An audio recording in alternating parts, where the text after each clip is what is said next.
Nirvana. Wow, it has been quite of a journey.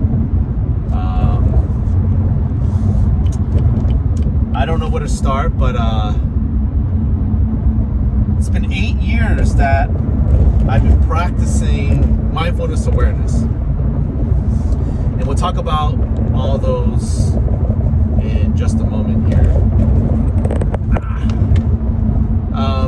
What is Nirvana? What does it feel like? What does it look like? I think a lot of us, 9 out of 10 of us, will have a different perspective of Nirvana, different definition. It's not a destination you go to. It's not a vision or a psychedelic, something you see in your head or outside of your eyes. It's not any of that.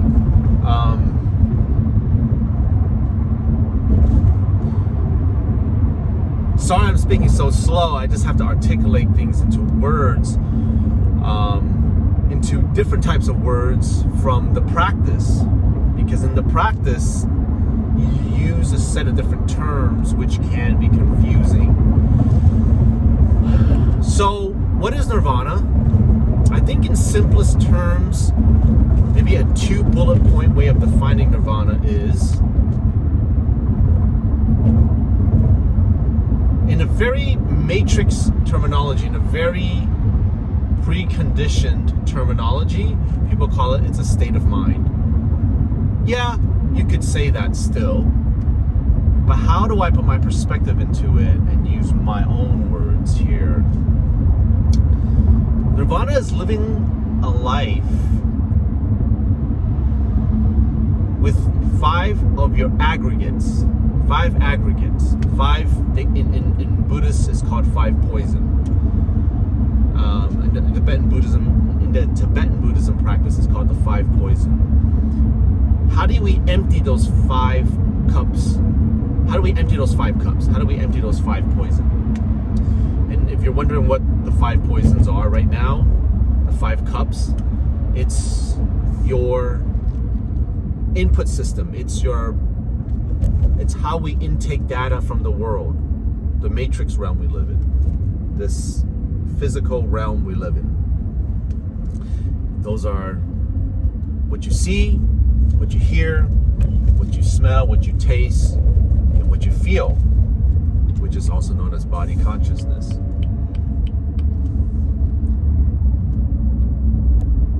So I think the best way to help paint the picture, the 5 aggregate picture. Well, actually, let me finish the 5 aggregates. So we go through life, and our brain goes through 3 different states in this lifetime. We go through the beta state, the delta state, and the alpha state.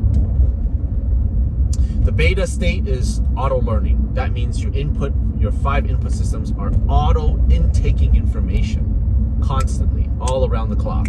As you're asleep, as you're awake, from the time you're born to the ages of 7 or 8, science say that you auto learn all these things around you. So you can find a community to fit into, right? So it's part of the survival brain. You have to fit into communities to unite, to stay alive, to survive. It's the hardwiring. We have no choice. We're born with that hardwiring.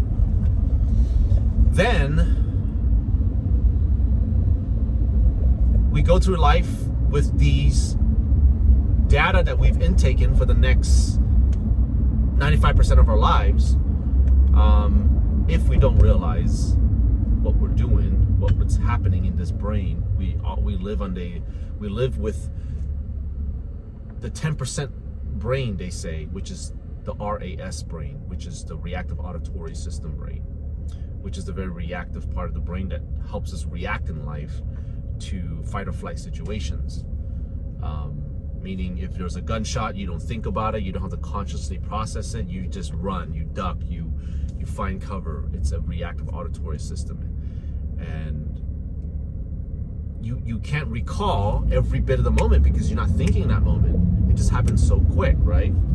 So in your whole entire life, you live in this mode called stress, and you're just constantly reacting to everything because that's all the brain knows how to do.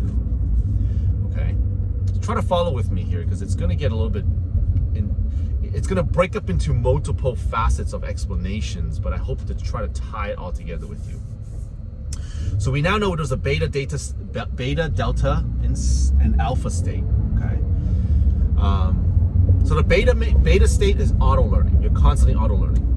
But once you become 7 or 8, you become the alpha. The brain becomes an alpha mode, which means it knows how to ask questions, react, respond, things of that nature. That's the alpha state. And in the delta state, it's just a sleeping state. Okay, when you go to sleep, the brain goes in a delta state. So I hope that paints a picture clear for you what beta, delta, and alpha is first. Then understanding the reactive auditory system, which is the RAS brain, which you constantly react to everything in life from the data you've intaked the first 7 to 8 years of your life. Okay, and obviously as you grow, you learn automatically. Okay, the 5 friends you're around, they say you learn from them automatically. Have you ever just noticed that you started talking like your friends, acting like your friends, reacting like your friends? Because the brain has to continuously auto learn its environment. Okay. So those are some examples, and then your 5 aggregates now are what we call the 5 aggregates, which is the 5 input system. In scientific terms, in spiritual terms, it's the 5 poison, the 5 aggregates. Okay. So then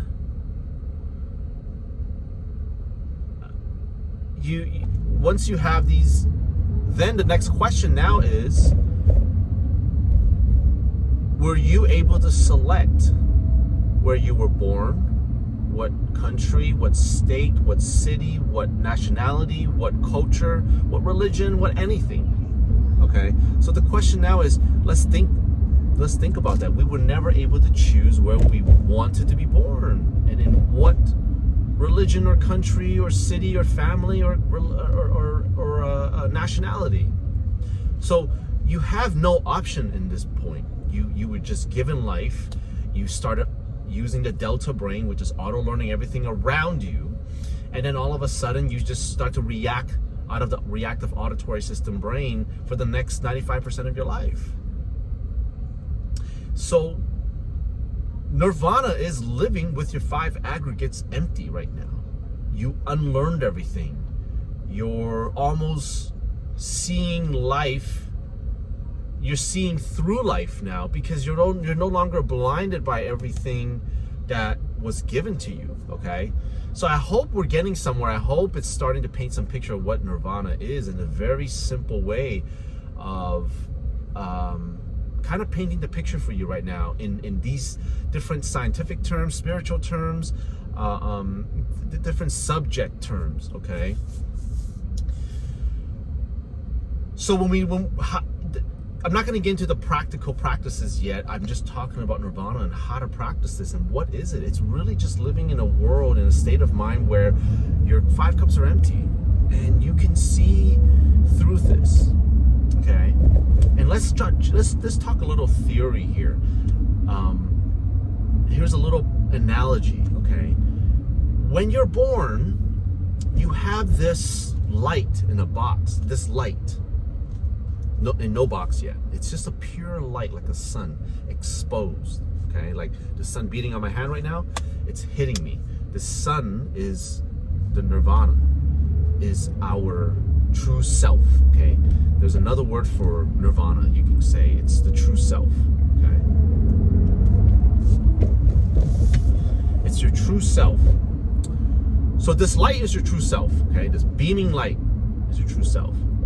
But as you're living life in the next 7 to 8 years to even 18 years, the light gets covered by little patches of boxes. Okay, so then now at age 10 or 12 or 11, you have this identity now. The identity is, also known as ego. And the ego is also known as the reactive auditory system, the RAS brain, okay? Now, your true self is covered by all these preconditionings, these input, these 5 aggregate that has pulled in all these data that has now covered your true self, okay? Now, in this box, the light is still shining, but it's in the box and no one can see it, not even you, okay? So Nirvana actually means that we're all born with it. We all have it. The innate self, the true identity, whatever you want to call it. So we have this light now, it's covered, and we live this life now, and we're blinded by everything, we're reacting to everything. And we can't even see, we don't even know ourselves anymore, okay? Are we getting somewhere here? I hope this is painting the picture for you to understand what is Nirvana, and so that we're not confused, okay? So how do we live a life now to slowly, take these walls down out of this light that we have, so we can start seeing the true self, the light? Which I didn't say in the video, but I'm not saying I'm living in Nirvana. My mentor did, my Buddhist mentor did. In 2000, when I was 26 years old, I met my Buddhist mentor, and I'm 35 now. Next month I'll be 35. So this last 8 years, I had the pleasure and utmost blessing to meet this mentor, to have this teaching, to have this mentor coach me. And I have a lot of mentors in my life because I believe in mentors. If you have mentors, it will cut down what you're trying to achieve in life by almost 40, 50 years, they say. Because they can take all the mistakes they've learned and give it to you in a matter of 1 to 10 years. And depending on your practice, you can achieve things much quicker. So, my Buddhist mentor did tell me, very surprisingly to me, because we have a lot of talks, and I like to always bring up scenarios and feelings and the way I see things, and he'll tell me what's happening in my mind, in my my soul, and understanding the realms of spirituality. And he says, oh, that's Nirvana. Welcome to Nirvana. And I was like, wow, this is Nirvana. 8 years later, and that wasn't my achievement. That wasn't my goal. That wasn't my, end goal. There was no end goal at the end of the day. I was just trying to find more truth. And even when he announced that I'm living in Nirvana, I'm still constantly seeking the truth, okay? So it never ends. The enlightenment continues. The self-enlightenment, the self-liberation continues, okay? So that's kind of my perspective of Nirvana and what it is, and not how to practice, because that's not something I want to talk about in this video. This video, I just want to talk about what is Nirvana, what my perspective of it is, okay? So if you have any questions, leave them down below. I'm going to make another video on the practical practices of how to start. And remember, Nirvana is not a destination, all right? It's in us. It's in all of us. We all have the light, but we just have to be mindful that it's getting covered every day in a thicker layer. If we don't start and put in the work and put in the curiosity and be curious and constantly seek awareness, self-awareness through mindfulness practice, mindfulness awareness, we probably won't be able to get there. And the box just gets thicker over the days, months, and years. Okay? So if you have any questions, comment below. I will be more than happy to get back to you guys there. I will be coming out maybe later on with some practical practices of mindfulness awareness, the Buddhist, the Nirvana state, but we don't want to hold Nirvana to our ego and say that's what we're trying to strive for, okay? It can get tricky and confusing at the same time. Now, I'm not saying I'm God or Buddha, I'm just a very curious animal, and I like to execute things very, very quickly as soon as I learn them. And I'm grateful for having the life that I'm living right now, you know, having the business I have, having the spiritual achievements I've achieved, the material things that that life has to offer, the materialistic things that life has to offer, and I just am here to embrace the joys of what this world has to offer, this life has to offer, and get the most out of it. And at the same time, you know, spread the teaching, help the people. Sorry, video got cut off there, and help all of us hopefully come to our own true self. Okay, our true senses.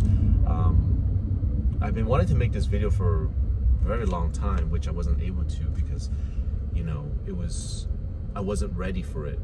And the reason why I wanted to make this is because I had a few friends that have committed suicide over the years, and I've been suicidal myself. I've been depressed. I've had panic attacks, regular panic attacks, and anxiety attacks. I mean, you name it. I've been there in a very mental and spiritual and physical state of mind, and I see why people commit suicide. I see why people have depression. I see why other people label them as crazy when I understand them, you know. So I don't want to drag this video on, but just wanted to share my perspective and all with you guys. I hope you guys like the hair. It's summertime. I just wanted to have some fun and enjoy myself and embrace myself and let the true self, the true nature come out, you know. Otherwise, I'd be really embarrassed to have this hair, because the world has taught us that maybe colored hair is meaning you're trying to seek attention or something, but in actuality, it's the true nature of myself.